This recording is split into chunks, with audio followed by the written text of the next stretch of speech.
Chicken కర్రీకి ముందుగానే కలిపేసుకొని ఉండొచ్చుకోవాలి. అల్లం వెల్లుల్లి పేస్ట్, అల్లం వెల్లుల్లి పేస్ట్, తర్వాత మసాలాలో కారం, పసుపు, తర్వాత మెంతి పొడి, పెరుగు, ఒక 2 స్పూన్లు పెరుగు,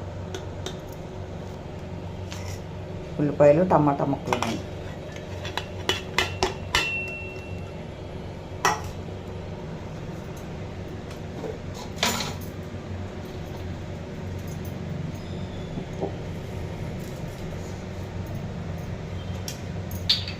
కొద్దిగా ఆయిల్ అండి.